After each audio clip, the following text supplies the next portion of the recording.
দুপুর 1টা বাজলেই ইয়েমেনের সব মানুষের গাল হঠাৎ একপাশে ফুলে যায়।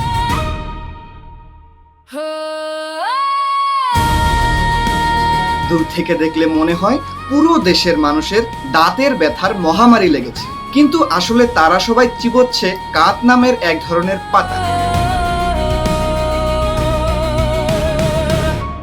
এই নেশা মানুষকে কিছু সময়ের জন্য চন মনে করে ঠিকই, কিন্তু ধ্বংস করছে ইয়েমেনের কৃষি আর অর্থনীতি।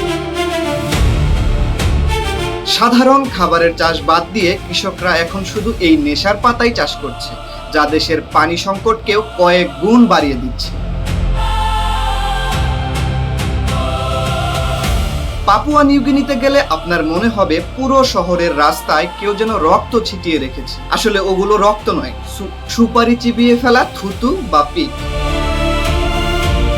ছোট বড় সবাই সেখানে সারাদিন সুপারি চিবোয়। এই অভ্যাসে রাস্তাঘাট তো নোংরা হচ্ছেই, কিন্তু তার চেয়েও ভয়ঙ্কর হলো সেখানে মানুষের মুখের ক্যান্সারের হার এখন বিশ্বের সবচেয়ে বেশি।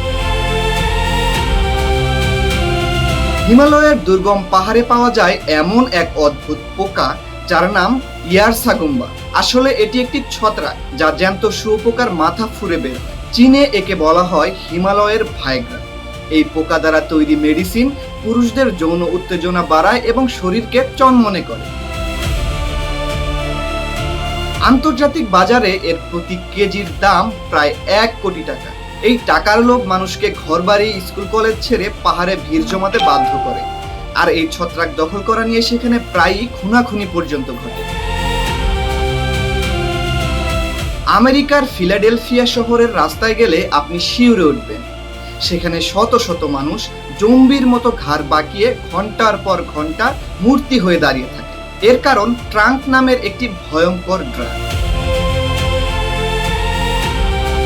এটি মূলত ঘোড়াকে অজ্ঞান করার ঔষধ। এই ড্রাগ মানুষকে জীবন্ত লাশে পরিণত করে, যার ফলে তাদের শরীরের মাংস পর্যন্ত পচতে শুরু করে। সবশেষে আমাজনের গহীন জঙ্গল। সেখানে আদিবাসীদের তৈরি আওয়াক্সা নামক এক পানীয় নিয়ে শুরু হয়েছে নতুন পাগলামি। পর্যটকরা হ্যালুসিনেশন বা ভ্রমের স্বাদ নিতে সেখানে ভিড় জমাচ্ছে। এই সুযোগে একদল অসাধু মানুষ এটাকে $1 মিলিয়ন ব্যবসায় নামিয়ে দিয়েছে।